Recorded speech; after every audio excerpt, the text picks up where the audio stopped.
Hey everybody, welcome back to our weekly podcast. This one is slightly delayed. That's my fault because I have taken ill. I'm suffering from a bout of general malaise, so there you go. As usual, I'm Patrick Tan, General Counsel for ChatArgos. Thank you for tuning in. With me as usual, most weeks, every week, is Jonathan Reiter, our CEO and Chief Data Scientist. So John, what we're talking about this is a double bill episode, so you'll get another episode by the end of the week, provided I do not take even more ill. But yeah, what are we talking about? So the Roman Sterlingov conviction and some associated stuff, including MasterCard shutting down their CipherTrace business, which seems to be at least in some way related to that. We talked a little bit about Athena last week, 2 weeks ago, and then sort of DAI raised their rates in response. So generally the Athena DAI rates stuff that's happening with high rates of DeFi. And then we're going to talk on the back of that about some sort of general market conditions and stablecoin and DeFi yields, and just show some sort of more macro-y charts from the system, thinking about where we are in the cycle, such as it is. Yeah, so just for context, when we're filming this, it is Tuesday, March 19th, about 5 in the evening, Singapore time. So that would be like Monday, New York time. And so we'll go through the market conditions on the basis of that time. And as we're filming now, you can see that the prices of all the major tokens have basically gone down quite significantly. I think, if I'm not wrong, Bitcoin is trading at something like 66, 64. I can't remember. We don't really look at price all that much. But yeah, let's talk about what happened last week. And we want to talk about this last week, but I fell ill, so if I do cough during the recording, I do apologize. But the Roman Sterlingov case is kind of a big deal. A couple of things happened. So for those of you who haven't been following, Roman Sterlingov is a Russian who grew up in Finland. He was going to the United States to learn how to fly airplanes. Not ideal, but these things, it's unfortunate at that time. So he's been accused of running Bitcoin Fog. Bitcoin Fog, as we know, is a Bitcoin mixing service, and he was arrested. He's been incarcerated for like close to 3 years now at this stage. So the trial went on. Jury verdict found him guilty. Yada yada yada. That bit's not so relevant. The bits that probably matter more to the community would be the bit that they presented basically on-chain evidence, and it was one of the blocks of evidence that was put before the jury, which kind of like used certain heuristics. Heuristics just is a fancy way of saying methodologies to like logic kind of thing to show that that those transactions were linked to him. They could be tied back to him, and so therefore, that was what happened. So there were two opposing sides. So the prosecution put forward chain analysis expert witness testimony saying that the blockchain forensics blah blah blah shows that Sterlingov definitely operated the Bitcoin Fog. The defense put forward CipherTrace, and this is where it gets interesting. CipherTrace is another blockchain intelligence firm that uses a similar heuristic to chain analysis, and they said that it's not that so much that chain analysis is wrong, but more that you can't actually tell based on the data that's available, which is a slightly different, more nuanced kind of argument, as opposed to just coming out right to say that everything that they produce is wrong. All we're saying is that you just can't tell. We've talked about this on many occasions. People oftentimes forget, because I don't know, maybe people have been peddling this magic that blockchain is transparent, you can figure out everything. That's just simply not the case. We have said this on record many times, that there are many situations where it is not possible to tell.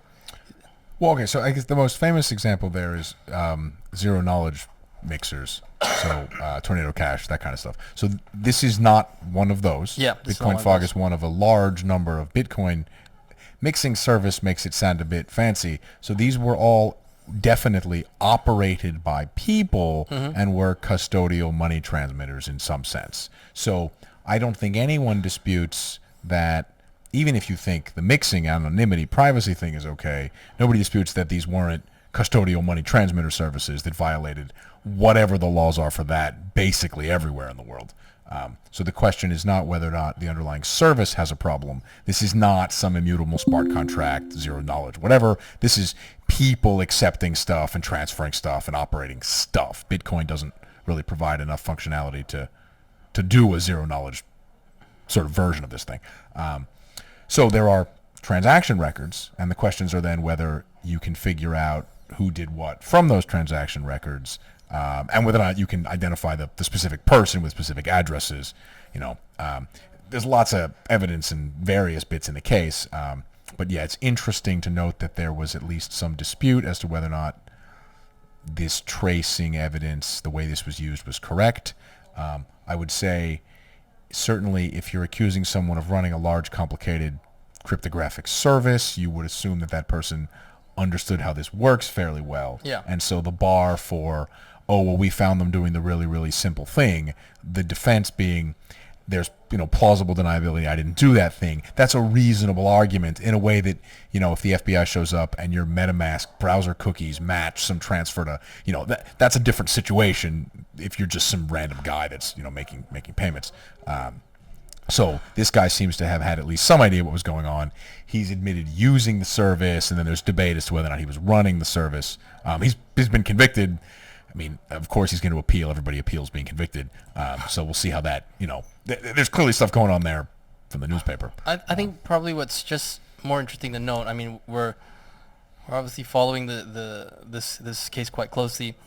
One of the things that probably is more interesting to note is that CipherTrace, in response to the verdict, withdrew their test. Well, not. It may not be fair to say in response to the verdict. Yeah, right? Around a similar time. No, in fact, no, I'm sorry. Somewhat before that. They did it before the verdict. Yeah, in fact, well before the verdict. If you look at the timeline, they withdrew the expert witness testimony. That's one, which is okay. That fine. Maybe whoever it is that you got to do it said things that you didn't want them to say. Whatever the case may be. Now, withdrawing the expert witness testimony is one thing. And that could mean they have more confidence in the business or less confidence in the business or something unrelated. Well, I mean, you don't know. That step, yeah. Now, step two. But then they shut down all the services that use the exact same heuristics that they described in the expert witness testimony. They shut down CipherTrace 4 or 5 days ago. Yeah, which is super strange. Okay, first, you withdraw the expert witness testimony before the verdict comes out. You don't necessarily know that the jury would have been convinced one way or the other. Well, you can't know. I mean, you can't know. I mean, the jury's still out. The jury hasn't convened yet. So, okay, interesting way to approach things. And then after you've withdrawn the expert witness testimony, you then withdraw all the products? Yeah, so it remains to be seen exactly what's happening. Per LinkedIn, the guy that founded the company and sold it to MasterCard doesn't work there anymore. Yeah, he left in February. They're shutting it down. So it certainly seems like there's not a lot of confidence in something related to that product. Something happened. Yeah, something I think beyond not positive for that line of business. It is interesting because something definitely happened. And it can't be as simple as, they defended this guy and somebody came to them with evidence that he did it, because their defense wasn't, we have an alternative explanation. Yeah, that's not what they said. The defense was, you're not doing a good enough job, and it's unlikely that you're that much worse than somebody else that you would just give up completely if you're a large, well-funded financial services business. Yep. So, on that note, we'll keep you guys posted on that. That segues into the rates. Yeah, okay. So we had spoken about this new Athena stablecoin setup, Athena, not Athena, the Greek, goddess of wisdom, I think.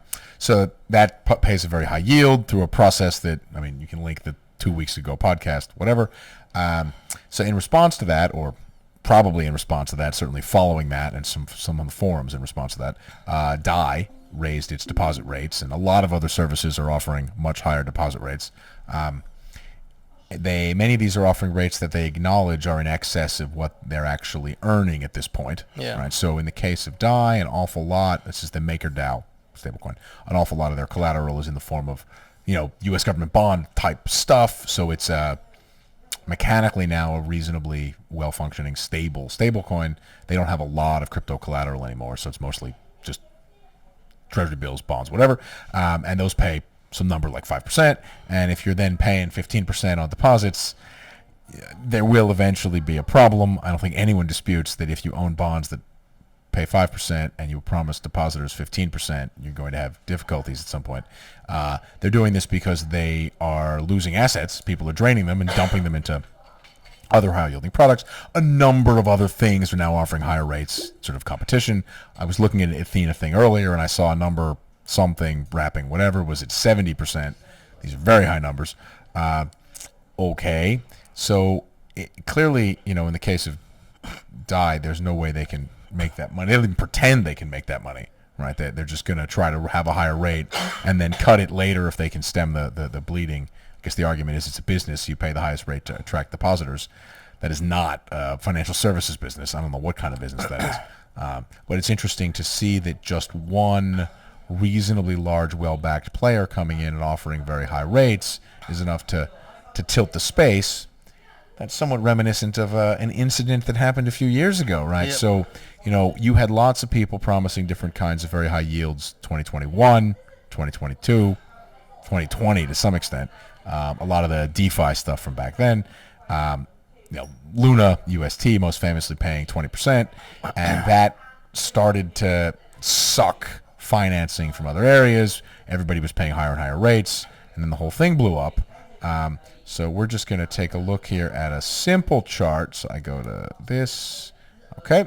So if you look here, this is Bitcoin prices in the run up to Luna, right? So this is May 2022. It's October 2021. So this is the second time it peaked around $69,000.